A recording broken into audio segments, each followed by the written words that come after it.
অনেক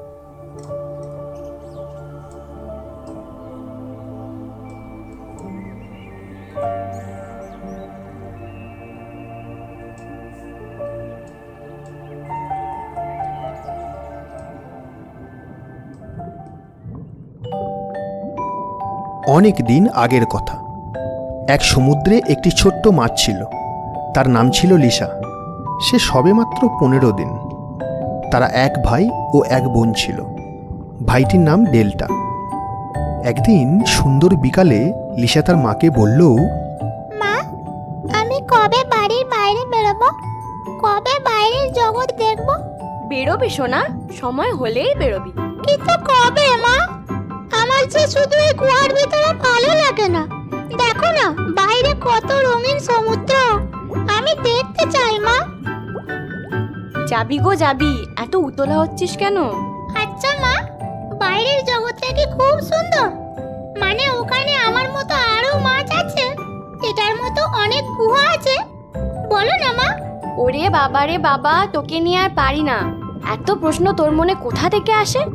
তুই তো এখান থেকে বাইরে এখনো যাসনি, তো তুই জানলি কি করে বাইরে আরো গুহা আছে? বাবার কাছে গল্প শুনেছি। বাবা বলেছিল আমার মতো নাকি আরো মাছ আছে আমাদের কিঞ্চিতে। আচ্ছা মা, কিঞ্চি কি? কিঞ্চি হলো আমাদের গ্রাম। এখানে আমরা সবাই মিলেমিশে একসাথে থাকি। আমি কিঞ্চি দেখবো মা। আর কটা দিন যাক মা, তুই আরেকটু বড় হয়ে নে, তারপর তোকে আমাদের কিঞ্চি দেখাতে নিয়ে যাব। কিঞ্চি কত বড় মা? অনেক বড়, তোর এই মোটা নাকটার থেকেও বড়। আমার নাকটার থেকেও বড়? ধুর, তুমি মিথ্যা বলছো। আমি দেখতে পাচ্ছি ওটা আরো অনেক অনেক বড়। হ্যাঁ মা, আমাদের এই কিঞ্চি আরো অনেক ম্যাজিক্যাল ও রঙিন। ম্যাজিক্যাল মানে কি মা? আমাকে দেখাও না। ও মা, দেখাও না মা। দেখবি গো দেখবি, ম্যাজিক্যাল কিঞ্চি আমাদের কিভাবে আগলে রেখেছে, তা আমি তোকে দেখাবো। কিন্তু কবে মা? খুব শিগগিরই মা। আচ্ছা ঠিক আছে, কালকেই তোকে আমি আমাদের গ্রাম দেখিয়ে নিয়ে আসবো। চল এখন খেয়ে ঘুমিয়ে পড়বি।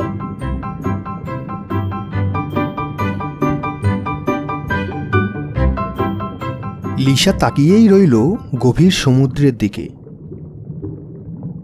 বাইরের সামুদ্রিক রঙিন শ্যাওলাগুলি যেন তাকে হাত নেড়ে ডাকছে।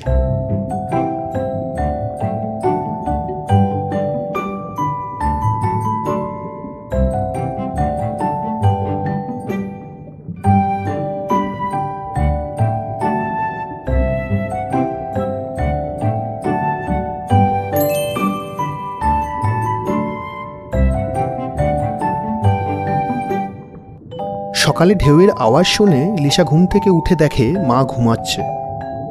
সে তখনই গুহা থেকে বাইরে একটু উঁকি মেরে নেয়। তারপর তাড়াতাড়ি মাকে ডাকে, মা, মা, মা গো, ওঠো না মা। আজ আমরা বাইরে যাবো গো মা। ওঠো ওঠো।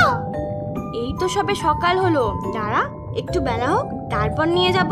তুই বরং এখানে বস, আমি খাবার নিয়ে আসি, তুই একটু খেয়ে নিয়ে তারপর যাবি। ঠিক আছে মা।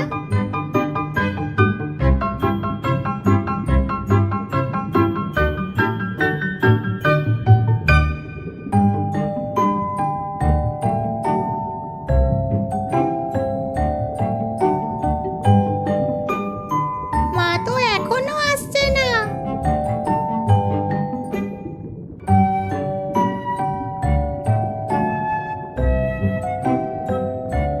কি রে লিসা, তুই নাকি আজ প্রথম কিঞ্চি দেখতে যাচ্ছিস? মা কোথায় গেল বল না। আর তুই কি করে জানলি? মা আমাকে বলেছে। তাহলে তুই মাকে ডেকে নিয়ে আয় যা। আমি যে বাইরে বেরোবো। যা, তুই ডেকে নিয়ে আয়। এই তো আমি এসে গেছি সোনামণি। মা, তুমি কখন নিয়ে যাবে আমায় মা? আমি যে কখন থেকে অপেক্ষা করে আছি। এই জন্যই তো তোর দাদাকে ডেকে এনেছি মা, তুই দাদার সাথে ঘুরে আয়, আমি পরে একদিন তোকে নিয়ে যাব। লিসা চল। আমরা তাহলে আসি মা।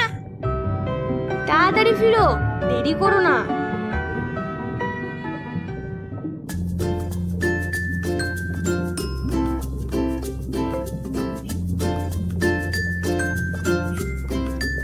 লিসা যেতে যেতে পথে অর্কিড, আগাছা, কোরাল, জেলিফিশ, পাথর এসব দেখতে থাকলো ও লিসা অবাক হতে থাকলো। কখনো জেলিফিশের কাছে দৌড়ে যায়, তো কখনো কোরালের চমৎকার রং দেখে বিভোর হয়ে যায়।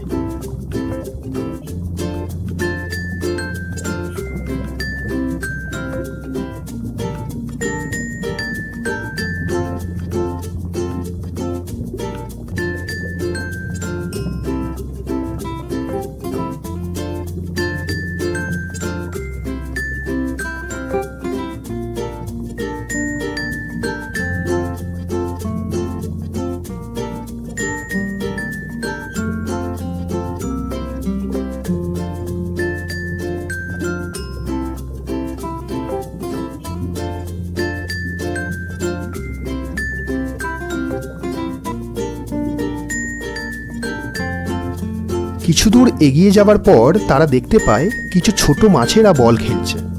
তাদের দেখে লিসারও বল খেলতে ইচ্ছে করলো। ও দাদাকে বলল, দাদা আমিও খেলবো। লিসা বল মারতে গেলে বলটি অর্কিডে গিয়ে আটকে যায়। লিসা তখন সেটাকে আনতে যায়। তার দাদা বলে ওঠে, লিসা তুই ওখানে যাস না, ওটা রাক্ষস অর্কিড। দেখতে পাচ্ছিস ওদের মাথায় বড় বড় গর্ত, ওগুলো দিয়ে ওরা মাছ খায়, পোকামাকড় ধরে। তাই হয় নাকি? ওরা এত সুন্দর দেখতে। আমি বলটা নিয়ে আসি। এই বলে সে বলটা আনতে চলে গেল। অর্কিডের আকর্ষণে সে অর্কিডের কাছে পৌঁছে যায়। সে অর্কিডের মুখের ভেতর দেখে সেখান থেকে রঙিন আলোক রশ্মি বেরিয়ে আসছে। ওমা, এ কি হলো? লিসাকে তো ওটা গিলে ফেললো। এখন আমি কি করি? লিসা, ও লিসা, তুই কোথায়? চল ডেল্টা, আমরা তোর বাবা মাকে ডেকে আনি। ওরা যদি কিছু করতে পারে